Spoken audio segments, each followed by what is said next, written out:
கவி madam, என்ன மேடத்துக்கு கோவிலுக்கு போறதுக்குலாம் நேரம் இருக்கா? என்னமோ ஃபைலை கண்டுபிடிக்கிற அதை கண்டுபிடிக்கிறேன்னு சொல்லிக்கிட்டு இருந்த. சார், அதெல்லாம் பழைய விஷயம் சார். இப்போ எதுக்கு அதை பற்றி பேசிட்டு இருக்கீங்க? விடுங்க சார். என்ன இவ எப்பவுமே நம்ம கேட்டா அதுக்கு ஏதோ ஒரு பதில் சொல்லுவா, இல்லாட்டி சம்மந்தமே இல்லாமாவது பேசுவா. இப்போ என்ன பழைய கதைங்கிறா? ஏதாவது கண்டுபிடிச்சிட்டாலோ?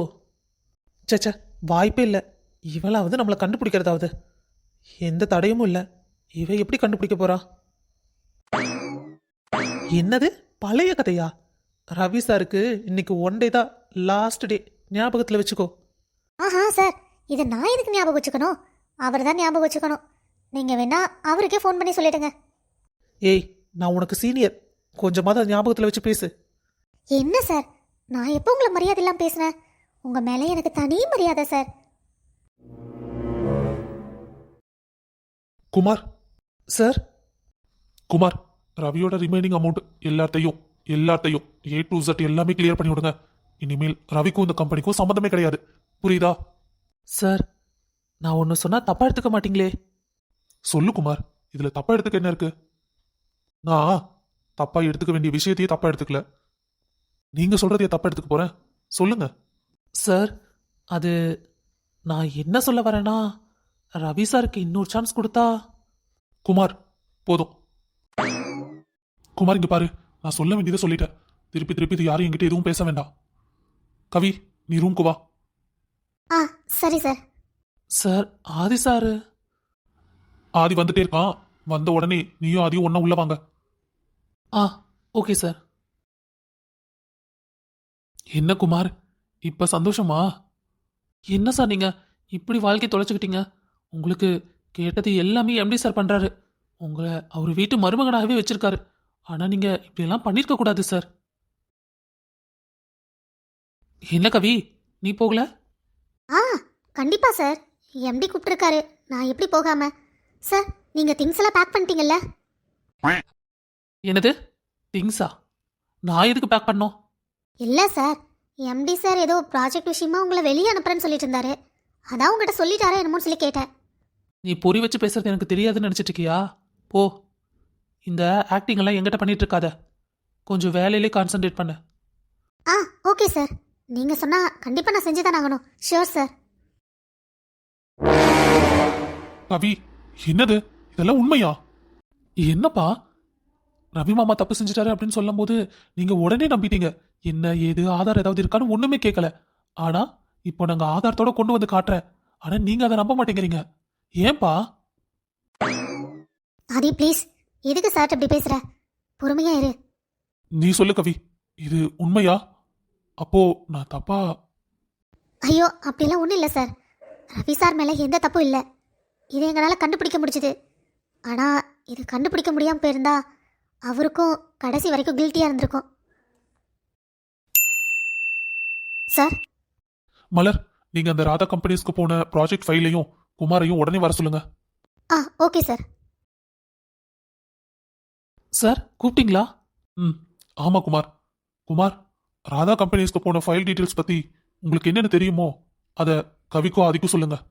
சார், இது எல்லாமே ஃபைல் மெயின்டைன் பண்ணது எல்லாமே ரவி சார் தான். A to Z இருந்து ப்ராஜெக்ட் மெயின்டைன் பண்ண வரைக்கும், அவங்க ஆளை ஷெட்யூல் பண்ண வரைக்கும் எல்லாமே ரவி சார் தான் பண்ணாரு. அதை வச்சு தான் அவர் பண்ணியிருப்பாருன்னு. ஐயோ, வேண்டாம் வேண்டாம், என்ன அடிக்காதீங்க. ஆதி, ஆதி சார். ஆதி, அவனை முதல்ல விடு. ஆ பாத்தீங்களா, நல்லவனாட்ட பேசுறான். சார், நான் என்ன பண்ணேன்? இதுக்காக இதுக்காக என் மேல கை வைக்கிறாரு. சார், நான் இங்க ஒர்க் தான் பண்றேன். நான் உன்னை இங்க அடிமை கிடையாது. குமார், நீ முதல்ல வாயை மூடு. பேசுறக்கு உனக்கு எந்த ரைட்ஸும் கிடையாது. என்ன நினைச்சிட்டு இருக்க நீ? ஆ, நீ பண்ண எல்லா தப்புக்கும் என்கிட்ட ஆதாரம் இருக்கு. உன்னை என்னால போலீஸ்ல புடிச்சு கொடுக்க முடியும். ஞாபகத்துல வச்சுக்கோ. என்னது, போலீஸ்லயா? சார், நான் என்ன தப்பு பண்ணேன்?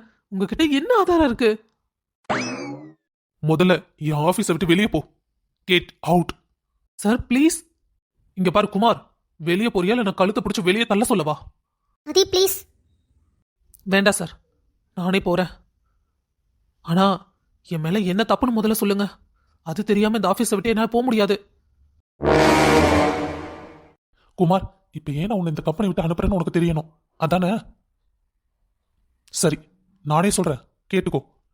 இந்த ஃபைல்ஸ் டாக்குமெண்ட்ஸ் எல்லாமே ராதா கம்பெனிஸ்க்கு போனதுக்கான ஒரே காரணம் நீ நீ மட்டும்தான். இல்லை சார், இதில் ஏதோ தப்பு நடந்திருக்கு. ஏதோ மாற்றி ப்ரொஜெக்ட் பண்ண நினைக்கிறாங்க சார். சார் சத்தியமாக அதுக்கெல்லாம் காரணம் நான் இல்லை சார். போது குமார், இதுக்கு மேல நீ எவ்வளவுதான் நடிப்ப? ஆனாலும் நீ பெரிய ஆள் தான். எவ்வளோ தைரியம்! என் ஆஃபீஸ்லயே இருந்துட்டு என் மாமாவையே நீ எவ்வளோ பேச்சு பேசியிருக்க. எல்லாத்தையும் நான் அப்பாக்காக தான் பொறுத்துக்கிட்டேன். ஆனா இனி யாருக்காகவும் நான் பொறுக்க வேண்டிய அவசியம் இல்லை. மரியாதையா வெளியே போ. சார் நீங்கள் கவி, ஆதி, நான் வீட்டுக்கு கிளம்புறேன். நீங்களே ஆஃபீஸ் பார்த்துக்கோங்க. எனக்கு அப்பா, நான் சொன்னதை மறந்துடாதீங்க. நீங்கள் இப்போவே மாமா கூப்பிட்டு பேசணும். மாமாட்ட சாரியும் கேட்குறோம். அதை ஞாபகம் வச்சுக்கோங்க. சரி ஆதி, கண்டிப்பா நான் ரவிகிட்ட பேசுறேன். Thank you thank you thank you so much Kavi. ஓ ஷூ. டேய் எதுக்குடா அப்படி பக்கத்தில் வந்து நிற்கிற? நான் ஒரு நிமிஷம் அப்பா பயந்தே போயிட்டேன். ஏன்டா அப்படி பண்ணுற? என்ன பயந்துட்டியா? கவி, இன்னைக்கு நீ என்ன வேணா கேளு. உனக்காக நான் என்ன வேணா செய்ய தயாரா இருக்கேன். நீ எனக்கு எவ்வளவு பெரிய சந்தோஷத்தை கொடுத்துருக்க தெரியுமா? என்னோட பெஸ்ட் ஃப்ரெண்டை என்னோட என்ன சொல்றதுன்னு எனக்கு தெரியல. அப்படிப்பட்ட ஒரு ரிலேஷன்ஷிப்பை எனக்கு நீ ஃபுல்லா எனக்கு திருப்பி கொடுத்துருக்க கவி. என்னாச்சு? நான் எவ்வளவு சந்தோஷமா சொல்லிட்டு இருக்கேன், நீ அமைதியா இருக்க? ஆதி, நீ சந்தோஷமா இருக்கிறத பார்த்தா எனக்கும் சந்தோஷம் தான்டா. ஆனால் எனக்கு சாரை பார்த்தா தான் கொஞ்சம் கஷ்டமாக இருக்கு. இவ்வளோ நாள் அவர் எல்லாமே கரெக்ட் டிசிஷன் எடுத்து நினச்சதெல்லாம் இப்போ ஒரு நிமிஷத்தில் கவி, சொல்லாதி. கொஞ்சம் என்ன பாரு. ஒரு நிமிஷம் என்ன நிமிர்ந்து தான் பாரு. என்ன? கவி, அப்பா இப்போ ஒரு தடவை தான் சங்கடப்பட்டு நீ பார்க்குற. ஆனால் ரவி மாமா இத்தனை வருஷம் கல்யாணம் ஆகி அவர் எங்கள் வீட்டுக்கு வந்ததுலேருந்து அவமானத்தை மட்டும்தான் பார்த்துட்டு இருக்காரு. அப்பா ஒரு நாள் அவரை மாப்பிள்ளைன்னு சொன்னதே கிடையாது. அவ்வளோ கஷ்டத்துலேயும் என்கிட்ட நீ மச்சான் வா அப்படின்னு சிரித்து சந்தோஷமாக பேசுகிற ஒரே ஆள். அவரோட கஷ்ட நஷ்டங்களை என்கிட்ட ஷேர் பண்ணிக்குவார். ஆனால் அப்பா பற்றி ஒரு நாள் கூட தப்பாக பேசினதில்லை. அப்படிப்பட்ட மனுஷன் தெரியுமா? அப்படிப்பட்ட மனுஷன்தான் இப்போ அப்பா மனசார ஏற்றுக்கிறதுக்கு ஒரு சந்தர்ப்பத்தை நீ வாங்கி கொடுத்துருக்க. எனக்கு ரொம்ப சந்தோஷமா இருக்கு கவி. இதுக்கு நான் என்னைக்குமே உனக்கு நன்றி கடன் பட்டிருப்பேன். Thank you so much. சரி, இன்னைக்கு ட்ரீட் வைக்கிறேன்னு சொன்னல, ஓகே. அப்போ என்ன ட்ரீட் வைக்கிற? என்ன மேடம் திடீர்னு பேச்செல்லாம் மாத்திர? ஆதி, இதெல்லாம் உனக்கு கொஞ்சம் கூட செட் ஆகலடா, அதான். சரி, அப்போ இன்னைக்கு நைட்டு வீட்டுக்கு வரியா? ஒரு சின்ன பார்ட்டி அரேஞ்ச் பண்ற. ஒன்றும் வேண்டாம், ஆளை விடு. ஏய் பார்த்து. மனசு தடுமாறும், அது நினைச்சா நேரம் மாறும். அது சரி, நாம தப்பான நேரத்தில் கரெக்டாக வந்துட்டோம் போலயே. கவி, மலர், நீங்க இங்க? மலர், பார்த்து கதவை திறக்க மாட்டியா? பாரு, நீ கதவை நிற்கும் போது என் மேலே பட்டு நான் கீழே விழுந்திருப்பேன். ஏதோ ஆதி பிடிச்சிக்கிட்டாரு. பார்த்தேன், ஆதி பிடிச்சிருந்தத நானும் தான் பார்த்தேன். ஆதி, எப்படி கவி கீழே விழும்போதெல்லாம் நீங்கள் தான் கரெக்டாக பிடிக்கிறீங்களாமா? அப்படியெல்லாம் ஒன்றும் இல்லையே மலர். ஆமா, உங்களுக்கு யார் சொன்னாது? ஆதி, சரி, எனக்கு வேலை இருக்கு. நீங்கள் 2 பேர் பேசிட்டுங்க, நான் போய் வேலையை பார்க்குறேன். சரி, அதை விடுங்க, நானும் போகிறேன். இல்லாட்டி கவி என்ன பேசுவா. மலர் நில்லுங்க. என்னது, இந்த ராஜி சொல்ற மாதிரியே மலரும் சொல்லிட்டு போறாங்க. ஒருவேளை அவதான்